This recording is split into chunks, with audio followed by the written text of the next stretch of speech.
आगामी लोकसभा निवडणुकीसाठी भाजपची विशेष रणनीती। देवेंद्र फडणवीस फेब्रुवारीपासून दररोज 3 सभा घेणार। 45हून अधिक जागा जिंकण्याचा निर्धार।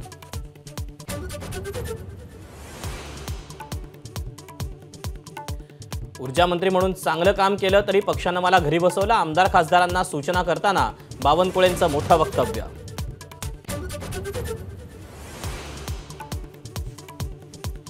कोणतीही निवडणूक लढणार नाही। माधुरी दीक्षितचं माझा कट्ट्यावर एक्सक्लुझिव्ह वक्तव्य। राजकारण आवडत नाही, माधुरीनं केलं स्पष्ट।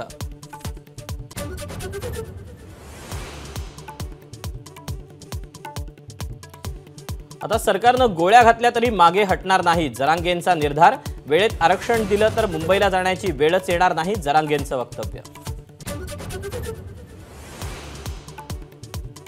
राज्य मागासवर्ग आयोगाची पुण्यात महत्त्वाची बैठक। आरक्षण सर्वेक्षणाच्या कामकाजाचा घेणार आढावा, तर आयोगाच्या कामकाजात हस्तक्षेप होत असल्यानं सदस्य चंद्रलाल मेश्राम नाराज। अजितदादांच्या आव्हानाचं माझ्यावर दडपण नाही, शेतकऱ्यांचे प्रश्न सोडवण्यात अजितदादा अपयशी, अमोल कोल्हेंचं टीकास्त्र।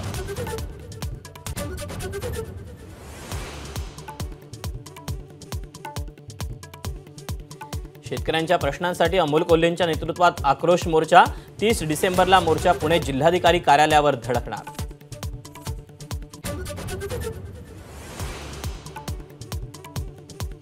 सोलापूर जिल्ह्यातील करमाळा नगर रोडवर कंटेनर आणि कारचा भीषण अपघात। 4 जणांचा जागीच मृत्यू तर 6 जण गंभीर जखमी।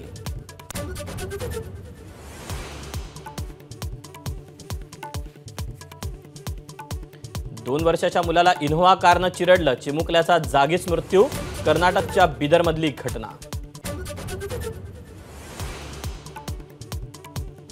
राहुल गांधींची भारत न्याय यात्रा 14 जानेवारीपासून मणिपूर ते मुंबई अशी 14 राज्यातील 85 जिल्ह्यांमधून जाणार यात्रा।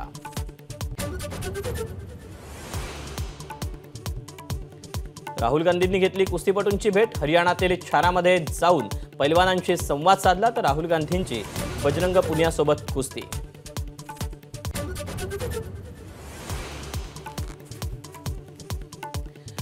ब्रजभूषण सिंग यांच्या विरोधात कुस्तीपटू आक्रमक। विनेश फोगाटनं मेजर ध्यानचंद खेलरत्न पुरस्कार आणि अर्जुन अवॉर्ड परत केला।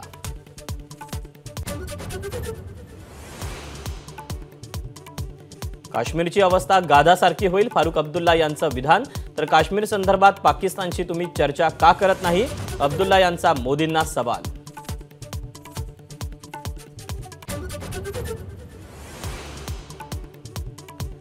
वर्षाअखेरीस सेन्सेक्सची विक्रमी भरारी। शेअर मार्केटचा निर्देशांक पहिल्यांदाच 72,000च्या पार।